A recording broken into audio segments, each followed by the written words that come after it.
Hello everyone, magandang oras sa ating lahat. Welcome to my videos. Maraming salamat sa panonood at lalo na sa mga nag-subscribe. Thank you guys, at kung bago ka pa lang dito sa aking videos, huwag kalimutan mag-like, comment, share and subscribe para updated ka sa aking mga bagong upload na mga videos na mayroong magandang kasaysayan at halaga tungkol sa ating mga barya. Guys, ito yung coins ng Thailand. Ito ay 50 satang Rama the 9 ng Thailand. Mayroong taon na 2006. Ito ay kalahati ng Thai baht. 1/2 Thai baht ito guys.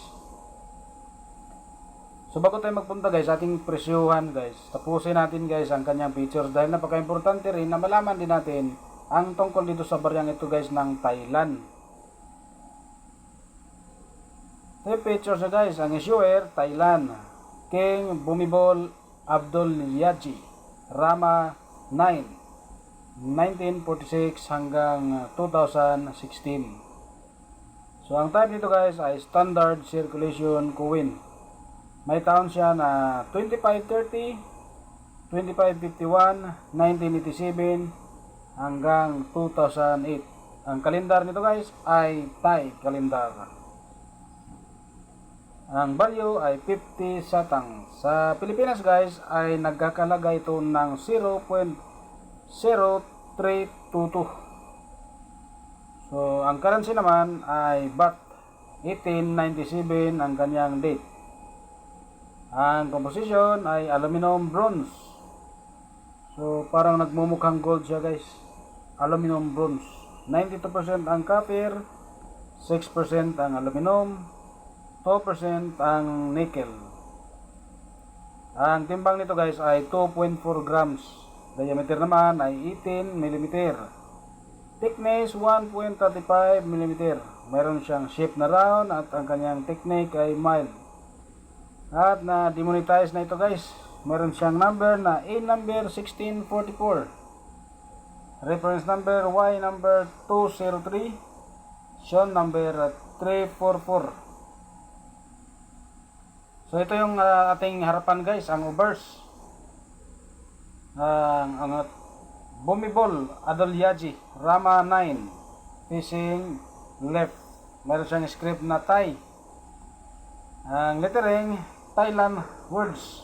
Translation, Bhumibol Adulyadej, Rama 9. So ang gumawa nito guys, ang engraver, si Wotikchai Saingnyeon. Wotikchai Saingnyeon. Napakagandang coins guys.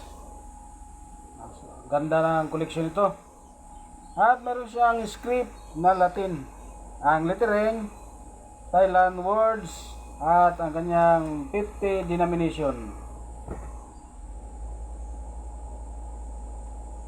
So, ang ating unbridged legend ay Thai words. Translation, Thailand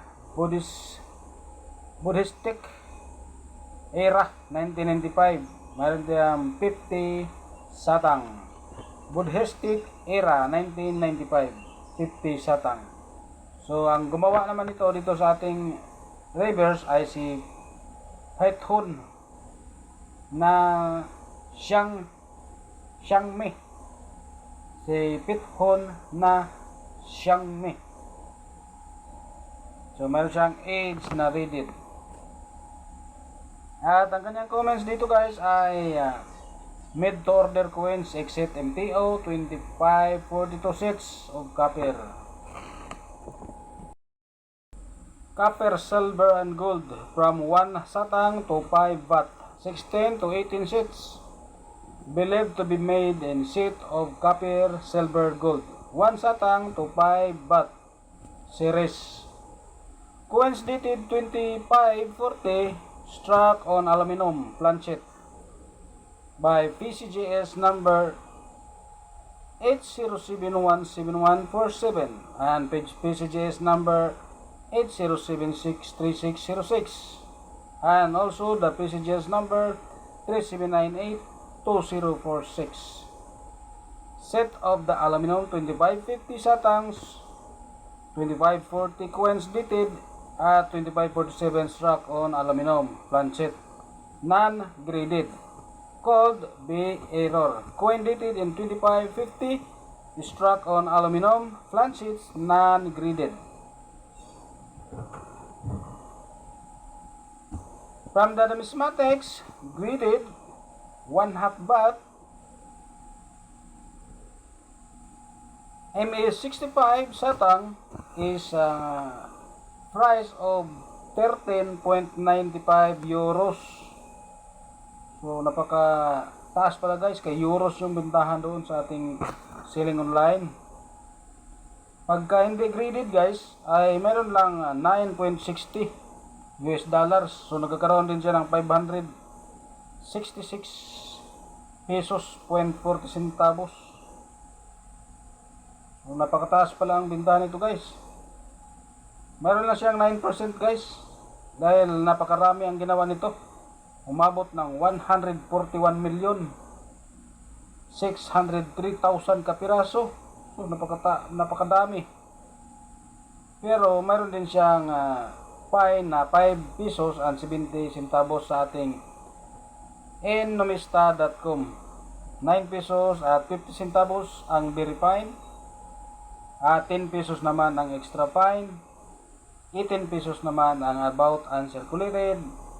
26 pesos ang kanyang uncirculated. So ang maganda dito guys dahil mayroon tayong PCGS, nagraduhan ito ng MA62, mayroong price na 6,490 pesos ang halaga guys kapag mayroong grado na MA62. Napakataas kung mayroong grade galing sa PCGS. So maganda kung paggraduhan natin ito guys. So mayroon pa ditong nagsasabi na not to be confused with the brass. Although the usage of the two terms barred and times of Yuri is an extremely ancient alloy of copper and tin, with the origins going back to the period around 2000 BC, also known. So napakaganda ang kanyang background dito sa ating coins ng Thailand. So yun guys, kapag mayroon kayong ganito guys, paggraduhan nyo na lang sa ating mga professional coin grader or mga numismatist guys kapag mayroon kayong mga coins na ganito, dahil napakaganda kung mayroon kayong mga graded coins dahil mataas ang bintahan. Maraming naghahanap ng katulad dito guys na barya. So napakagandang koleksyon ito. So yun guys ang ating mga nakuhang impormasyon tungkol dito sa ating 50 satang Rama 9 ng Thailand na mayroong taon na 2006. Maraming salamat guys sa panonood at God bless sa ating lahat.